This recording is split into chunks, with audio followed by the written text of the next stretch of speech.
इजाजत एआईपी के कार्यकर्ताओं को अधिकारियों की तरफ से नहीं दी गई है। पुलिस ने अवामी इत्तेहाद पार्टी के नेताओं और कार्यकर्ताओं को हिरासत में लिया है। अबरार रशीद और फिरदौस बाबा समेत कई लोग श्रीनगर के संगर मॉल कॉम्प्लेक्स के पास गिरफ्तार किए गए, हिरासत में लिए गए। उनका कहना है कि ये कार्रवाई गैर जरूरी है।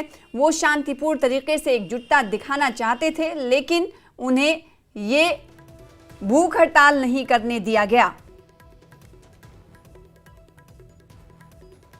आज हमने पीसफुल हंगर स्ट्राइक की कॉल दी थी, बट आप सब ये देख सकते हैं कि किस तरह से हमें पीसफुली भी बैठने नहीं दिया जा रहा है। हम एक पार्लियामेंट में हमें ऑफिस जाने दीजिए, हम अंदर के लिए आवाज उठा रहे थे।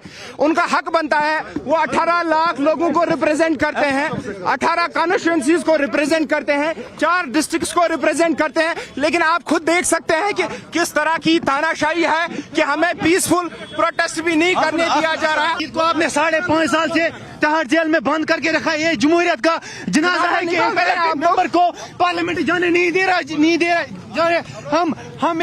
हम इस जुल्म और ज्यादती के खिलाफ आवाज उठाएंगे। हम ये चाहते हैं कि इंजीनियर रशीद साहब को रिहा किया जाए और उनको पार्लियामेंट रिहा करो। ट्रायल कोर्ट में जो इंजीनियर रशीद साहब की बेल जो है उस पर जो है जजमेंट प्रोनाउंस नहीं किया गया। उसके बाद जो है हमने हाई कोर्ट का रुख किया, क्योंकि हाई कोर्ट में हमने एक प्रेयर की है कि इंजीनियर रशीद साहब को जो है उन्हें पार्लियामेंट सेशन अटेंड किया जाए और उनकी रेगुलर बेल हो।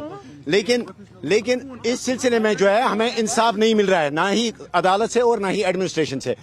तो इंजीनियर रशीद साहब जो है आज 10:30 बजे से वो तिहाड़ जेल में जो है तिहाड़ जेल से जो है हंगर स्ट्राइक इस वक्त कर रहे हैं। तो उनके साथ इजहारी यकजहती के लिए एआईपी के जो वर्करान हैं, जो लीडरान हैं, वो इजहारी यकजहती के लिए हमने जो है प्रताप पार्क में एडमिनिस्ट्रेशन को एक एप्लीकेशन दी थी कि हमें वहां पे जो है प्रोटेस्ट करने दिया जाए। लेकिन एडमिनिस्ट्रेशन ने नामालूम वजूहात की बुनियाद पर हमें वहां पे इजाजत नहीं दी। तो अब हम अपने ऑफिस में, यहाँ संगर मॉल कॉम्प्लेक्स में अपने ऑफिस में जो है हम ये डिस्कस करेंगे। हम या तो हंगर स्ट्राइक यहीं पे करेंगे या तो प्रेस के साथ बात करेंगे। लेकिन अनफॉर्चुनेटली आपने देखा होगा कि हमारे लीडरान को और हमारे वर्कर्स को जो है उन्हें अरेस्ट किया जा रहा है। अब हम देखेंगे हमारी स्ट्रेटजी क्या होगी। हम ऑफिस में बैठ के